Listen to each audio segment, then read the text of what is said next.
Bem, olá pessoal, essa aqui é mais uma aula aqui agora da parte do microcontrolador. Nós iremos verificar a fundo os detalhes do microcontrolador, a começar aqui de uma visão geral acerca do núcleo do microcontrolador, que no caso é a CPU. Então vamos para o slide. Beleza. O núcleo da CPU opera através de circuitos digitais altamente especializados para viabilizar o ciclo de instrução. A estrutura é formada essencialmente por três grandes blocos. Então, o ciclo de instrução, nós vimos nas aulas passadas, ele é formado por o fetch, que é buscar realmente a instrução lá na memória flash, o decodificar a instrução, que acontece lá dentro da CPU, e também a execução, que é realmente executar a instrução que foi decodificada. E esse ciclo, ele precisa de três grandes blocos ali dentro da CPU, que a gente pode chamar um deles de unidade lógica e aritmética, ou ALU, ou ULA, em português. Um banco de registradores, e a gente já vai ver mais a fundo o que eles são mesmo, para que eles servem. Um sistema de barramentos internos. Então vamos para o próximo slide. Beleza, a unidade lógica e aritmética, ele é um motor de cálculo do sistema, é um circuito combinacional feito para cálculos complexos, que processa todas as manipulações de dados exigidas pelo código. Nós podemos dizer que a Lua, ou ULA, ela é dividida em algumas partes.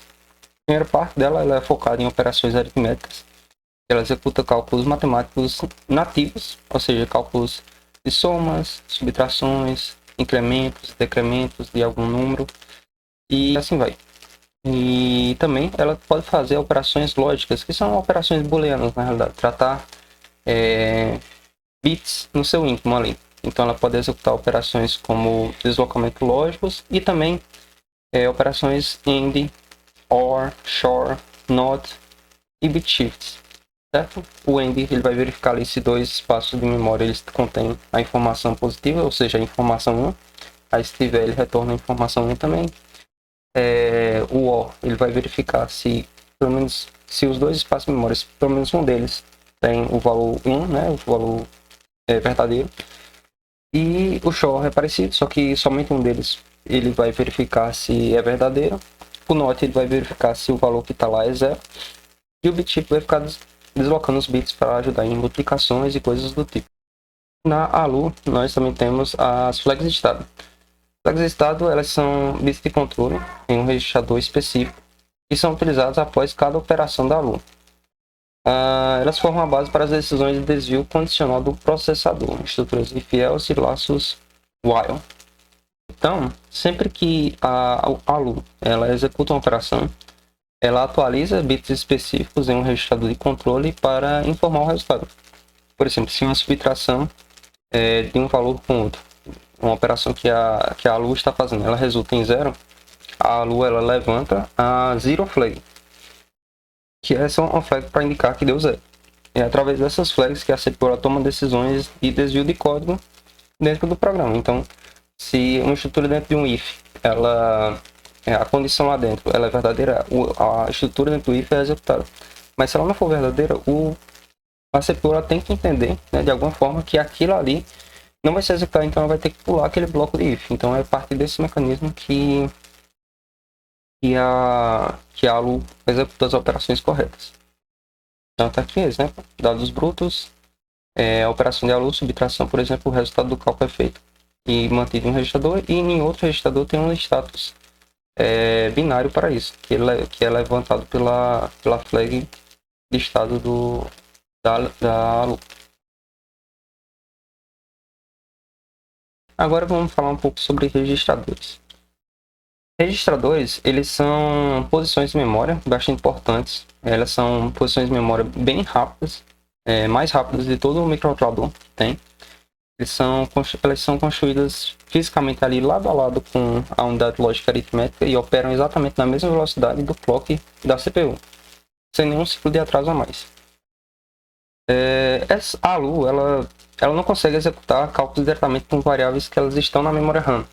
Digamos que a memória RAM está muito longe da CPU fisicamente e, aliás, da ALU fisicamente, e também a RAM ela trabalha numa frequência um pouco mais baixa, né, do que o registrador em si. Então, um mecanismo que é feito é que o dado ele é copiado da memória RAM para um registrador que está lá dentro da CPU, calculado pela unidade lógica aritmética, então o resultado é devolvido à memória RAM. Pode parecer contraintuitivo, mas esse mecanismo na realidade é bem mais rápido e agiliza os processos. Temos categorias de registradores também. Existem registradores de propósito geral e existem registradores de funções especiais. No registrador de propósito geral, eles são tipo um rascunho da ALU, né? Que é essa primeira categoria aí. Armazenam temporariamente os operandos das contas matemáticas que estão sendo feitos na ALU e as variáveis ativas no momento da execução da instrução. Então, eles servem como rascunho realmente para fazer, por exemplo, valores de inteiros muito altos, eles colocam ali, guardam nesses registradores os valores para depois tratar eles certinho dentro da ALU. Já os registradores de função especial, eles, como o nome sugere, têm uma função especial e específica dentro da CPU e controlam o comportamento da CPU e dos periféricos de hardware de alguma maneira. Os principais aqui que a gente pode dizer é o Program Counter. O Program Counter ele guarda o endereço físico da próxima instrução do código que deve ser buscada lá na memória flash. Então, a CPU, a ALU, ela precisa executar as instruções, né? Mas ela tem que ter alguma maneira de guardar qual é a instrução na memória flash que vai ser executada. Imagina que na memória flash nós temos diversas instruções lá, que é um código grande, é um código complexo. Então vai ter instrução 1, 2, 3, 4, 5, 10, 20, 30, 100. E a ALU ela só precisa executar as instruções, mas ela precisa guardar qual instrução ela está executando. Então vai ter um registrador lá chamado Program Counter, que vai guardar, referenciar exatamente a instrução dentro da memória flash que está sendo executada. Então, se vai ser executada a instrução 1, tenha lá guardado no registrador o número 1. Aí, se for 2, está lá guardado no registrador o número 2 e assim por diante.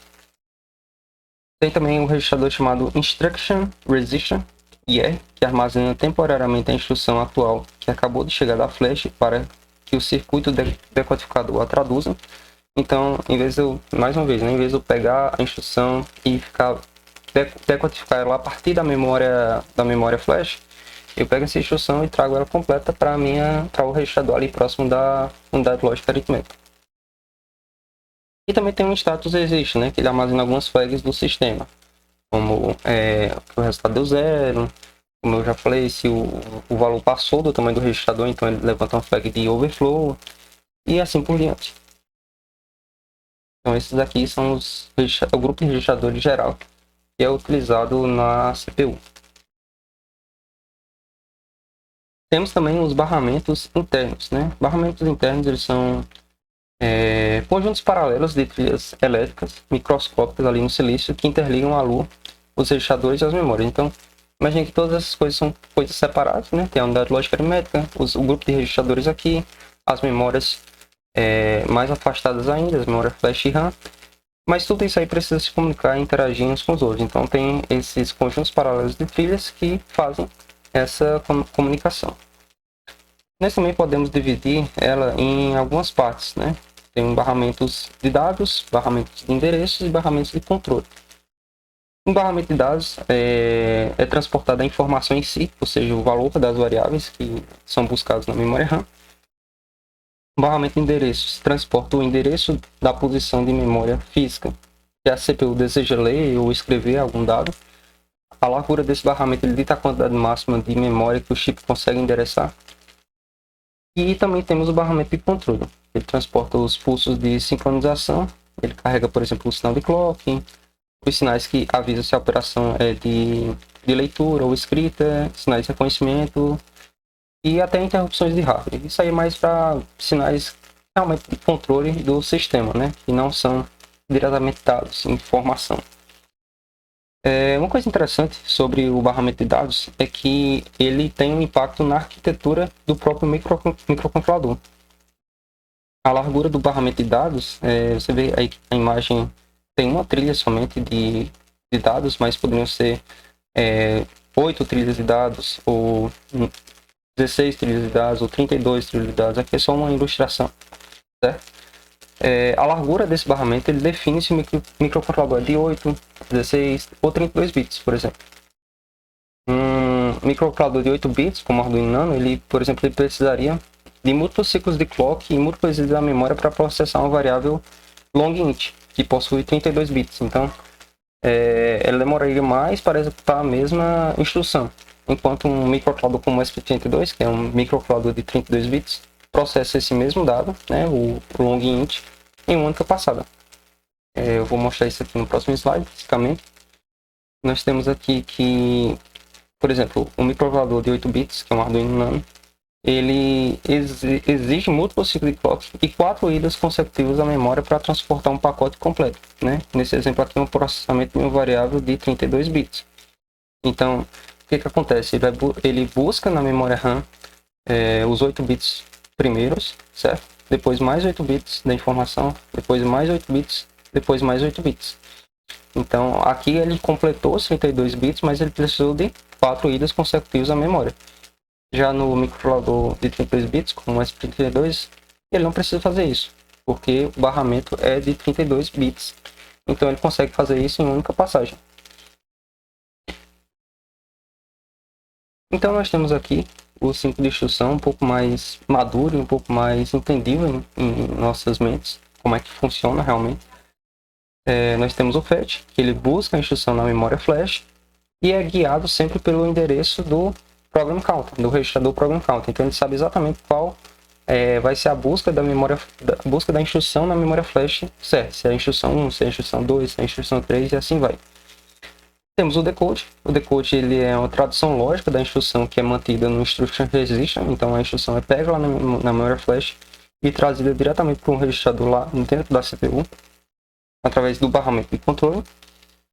E nós temos a execução, né? Que a execução em si ele é o cálculo processado na unidade lógica aritmética utilizando os registradores temporários para rascunho e a atualização imediata do estado do sistema no status register. Então nós temos aí uma visão mais madura de como esse ciclo de instrução acontece dentro da CPU e podemos seguir para os próximos passos.